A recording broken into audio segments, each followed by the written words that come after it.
You're with Political Capital, and I'm Chris Bishop. Now, there was another howl of protests on the streets of South Africa in the last week that got the ears of politicians pricking up in Parliament in Cape Town. Activists also took their voice to the gathering of business leaders at the World Economic Forum. I was among the demonstrators outside WEF, and I can tell you, in a quarter of a century of covering protests on this continent, rarely have I seen such passion.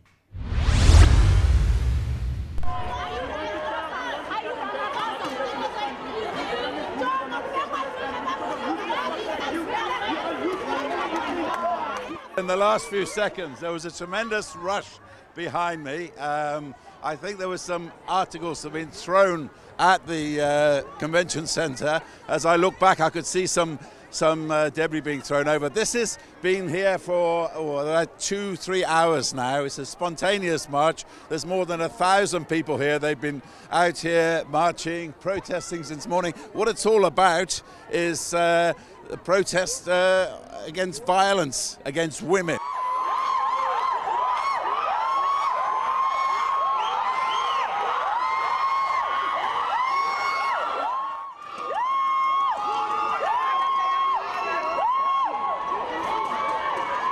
I'm here because I'm standing up for my fellow women that have been raped, that have been murdered, that have been brutally killed and just violated on all different aspects, like unimaginable.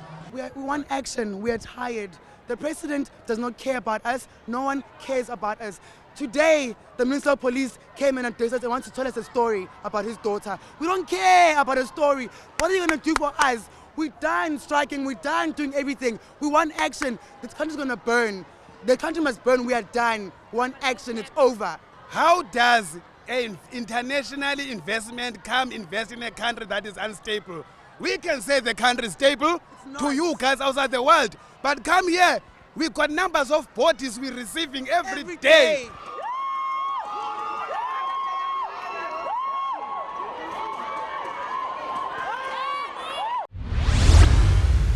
That was the scene outside the World Economic Forum in Cape Town in the middle of last week. Now, to take the discussion further about what this protest was all about, I'm joined on Skype by veteran activist Dr. Mamphela Ramphele.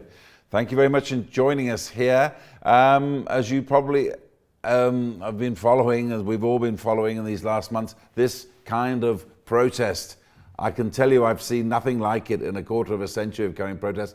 The sheer anger that I saw from the young activists outside there, it seems to be rising. Thank you, Chris, for having me. Yes, the anger is rising because we had become too tolerant of hundreds upon hundreds of women being assaulted, being raped, and with a law enforcement system that is clearly not up to the task. And the general public has become almost deaf to the cries of women. And I think that the passion you are seeing is from people who feel that they have not been heard. But I'm very pleased to see that there were young men who were also part of this protest, because at the end of the day, an injury to any person, man or woman, is an injury to all of us. We are all, as a nation, violated by the violence and the violation of women and children who are being killed by men who are themselves wounded, inadequate to assume the role of being men, and having suppressed the feminine within them, and leading with a toxic masculinity, which we know becomes a breeding ground of anger, violence, and retaliation. Well, I don't mind admitting that when I was covering that dispute, at some stage I did have tears in my eyes. I mean, my daughter was the same age as a lot of the young activists there, and I looked at their bravery and I was inspired. But the one thing I will ask you, a lot of the people said the same thing as that young lady there on the film. They said, oh, the country must burn, we must stop the country, etc. Do you really think that's the answer? Obviously not. But when people are angry, they tend to think in the short term. So what is the answer? Is for our president to come out, not just give a speech which is measured and responding in a very diplomatic way. He really has to say to those young men and women, we hear you. We apologize for having been tolerant of the scourge in our society. These are the steps we are going to take from today. We are going to make sure that every young person, man or woman, gets to be inducted into what it means to live in a society where human rights are respected, where Ubuntu is the way we relate to one another, where when we look at somebody, we see ourselves in that person's eyes and we respect their dignity. That is a task this government from 1994 has failed to do. The second task is to induct police and the law enforcement system in how to police in a human rights environment. The stories you hear of women being turned away from police stations because people are off or they say, go and fix your problem, it's just shameful. And I also believe that we need greater coherence at the governance level, where the police, the health system, the education system, and the presidents work together to create a different environment in terms of a society that respects human dignity and make sure that everyone is safe. And just another angle there that struck me as well. I mean, a lot of the young activists were there, were saying that the reason why they targeted the World Economic Forum, they believe people shouldn't invest in this country because it's not stable, because this country doesn't treat its women folk properly. Do you think that foreign investors should take heed to that? Well, the problems of our country will not be solved by foreign investors coming or not coming. We've got enough resources in this country. We know that the private sector in this country has got enough resources if we were all working together and investing in the medium and long-term interests of this country for an inclusive type of economic development, we would have a very different outcome. The issue of targeting the World Economic Forum is to get visibility. You know, it's like a child who feels ignored. When visitors come to the house, they will then create a scene. And the parents have got no choice but to pay attention. And I don't think those young people want to see the country destroyed, the country burned, but they are expressing their anger, their fury, their rage.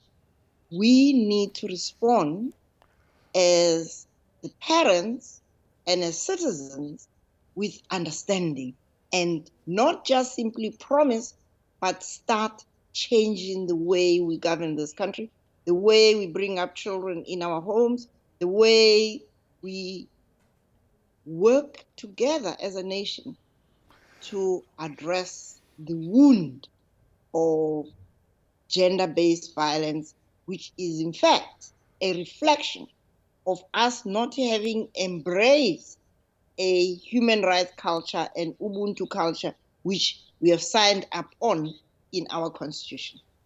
How worried are you that in these tough, difficult economic times that South Africa is facing at the moment, that things might get worse instead of better because of what people are having to live with? I'm very worried, and I think we should all be worried. And here is the message of hope. It's amazing how little it takes to get young people, however angry they are, if they see that they are being heard, if they see that they are not being given empty promises, but real action is being promised and is being implemented, they will turn away. And I believe that the president has an opportunity to engage with young people, because remember, unemployment amongst the young people of that age group who were standing out there in the streets, yes, some of them came from university, but there are unemployed young people, for example, in places like Johannesburg, in the inner cities of Pretoria, who are unemployed and have been so for more than a decade. Some restoring hope in those young people, and that can only be done by the government working together with the private sector, working together with civil society to create opportunities. I'm very pleased that we've got Minister De Lille in charge of public works.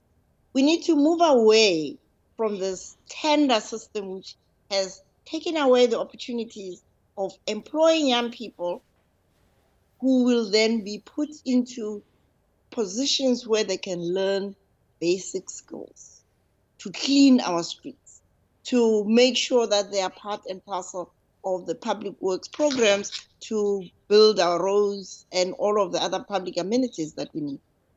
Our schools are built, but we don't have maintenance plans for them. We have to have a complete change in mindset about what it means to govern in a way that includes and that creates opportunities for an inclusive social development program. Well, as you may have heard, Dr. Ramphele, I mean, there's been a lot of talk over the last week. You've got xenophobic riots, you've got also these terrible crimes against women.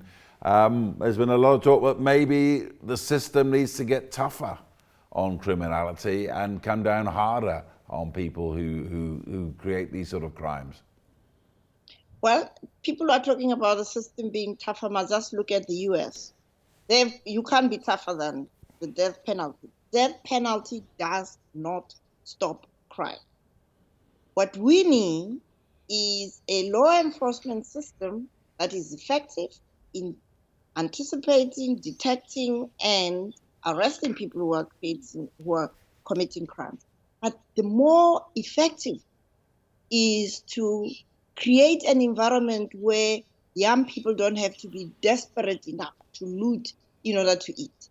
And that is a preventative approach which we can afford to undertake if only we come together, as we have done many times when we were in trouble, to say we can work together and solve these problems.